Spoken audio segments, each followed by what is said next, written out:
In this video, I'm going to be talking about my path to med school. So I am a first-year medical student, and I'm going to be sharing what I did to get here. And I'm going to start with where I was at in high school. So I went to a public high school, Novato High, and I had applied to a bunch of colleges for biology because at the time I really wanted to I was very sure that I wanted to do med school after my undergrad, and honestly, the only reason I was even doing undergrad was for med school because med school requires you to do undergrad.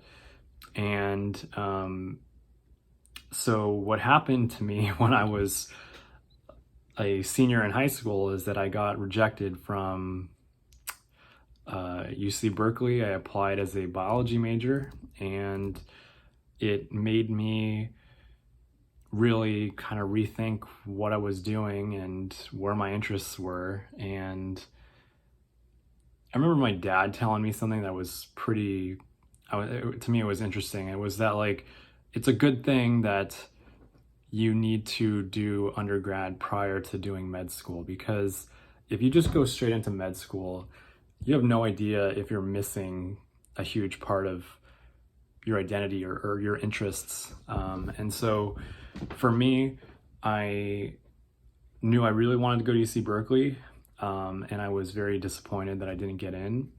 And so I also wanted to juggle that with making sure I was doing some kind of program to help me make sure I was checking the boxes for med school. And so I went to Santa Rosa Junior College, and I said that I was going to apply to UC Berkeley as a chemical engineer, so a lot different from biology. And I said it before, but the main reason why I was doing chemical engineering was because my buddy was doing it, and I wanted to take classes with him.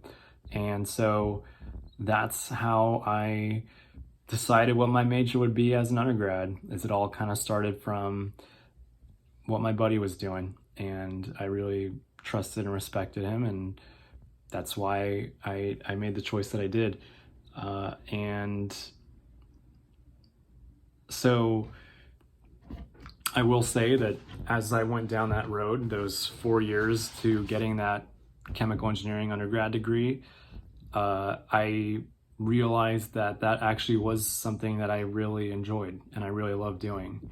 And as I look back on it now as a 25-year-old, what I'm realizing is that I identify as an engineer. Like, I love engineering. I can't understate that.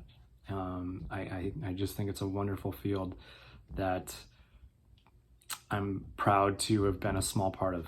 And, no matter what happens to my career, like, I'm just very glad that I did do engineering. And I'm glad that I didn't just follow this quote unquote cookie cutter path to medical school and I don't want to be rude here, but, doing biology and, doing all these pre-med club things and volunteering in a clinic. And, it wasn't really not who I was or who I am. I really wanted to pursue my own interests, and a huge thing I'm not putting in this picture right now is that my dad was a general practitioner, so he was a family medicine doc, an occupational med doc, and he had his own practice, and he really wanted me to go to med school. And so, I'm lying if I say he's not a huge part of the reason why I'm here right now in med school, is that I'm really doing this for my dad. And I'm going to be going through this whole story. It gets dramatic and there's heartbreak here. But yeah, so I went to UC Berkeley. I was able to get accepted as a transfer student for chemical engineering, and I was able to finish the chemical engineering program in 2 years. So that saved me about half of the amount of money I would otherwise have had to pay for tuition, because my dad wouldn't help me with any of it because he put all his money into his practice and his patients. And so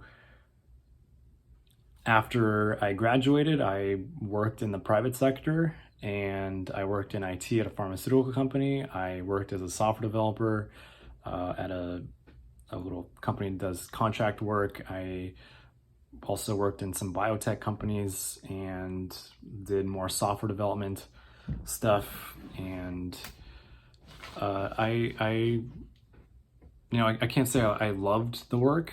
It paid well, and it gave me some, meaning and purpose. Like, I enjoyed knowing that I was building stuff and, fixing things, doing stuff that I feel like engineers do. Like, you get to look at really complicated things and try to figure out how to solve them or improve them. And so, yeah, that I was working. I was trying to figure out, how am I going to do med school here? Because it's definitely just getting into medical school is a huge adventure. And that's not even to say what it's like once you get in and you're attending school. Like, this is literally just getting there, getting your foot in the door. And so the actual application process, I still remember it pretty well. It was 2 years ago. It was very stressful and time consuming, and it involved a lot of money. And I just, it's a lot. And I'm honestly thinking about it today because I wonder why I got here and how I got here. And I think these are good things to document and to reflect on. And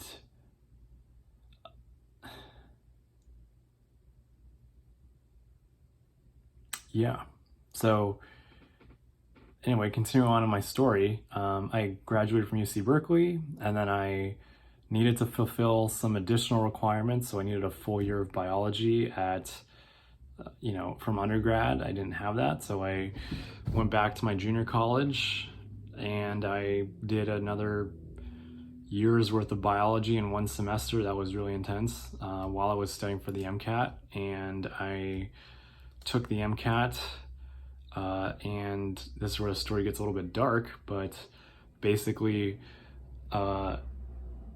December of 2018 is when I finished class and we had our last final, and then a week later, my dad died very suddenly, unexpectedly, and my Mcat was scheduled for less than a month after that. And I had already spent that semester studying for the Mcat, and I was in the quote-unquote acute stages of grief, which I hate calling grief stages, but anyway, that's what counselors would tell you. But yeah, I was like, you know what? If I'm ever gonna take this test, I'm gonna take it now, because I honestly don't have it in me to take it again. And so I took the Mcat. When I did, I was very mentally and emotionally unstable when I took that test, but I took it and I got the score that I got, and it was good enough to get me a few interview invites to a few places. And so I interviewed at those places, and I managed to get a few offers. And I personally have had to deal with this inner conflict of mine, which is, is this really who I am? Is this really what I want to do?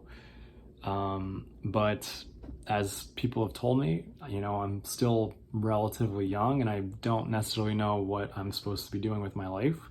I don't know what my purpose is. And so being in med school when you're this age isn't a bad place to be. So that's the general gist of what people have told me. And so I hate saying this. I don't think it's a valid reason, but one reason you can say that I'm in school right now is because I don't think that there's a better place for me to be right now. And so that is probably embarrassing to say, hollow to say, but that is how I got here. I'm not sure I'm necessarily the greatest person to look to for inspiration along your journey for getting into med school, but that is what I who I am. And so I'm going to wrap things with that, but I hope this is interesting. And if you have any questions, feel free to reach out, leave a comment, and if you have any feedback or insights, happy to hear them too. But I hope everyone out there is doing well. I'll talk to you guys next time.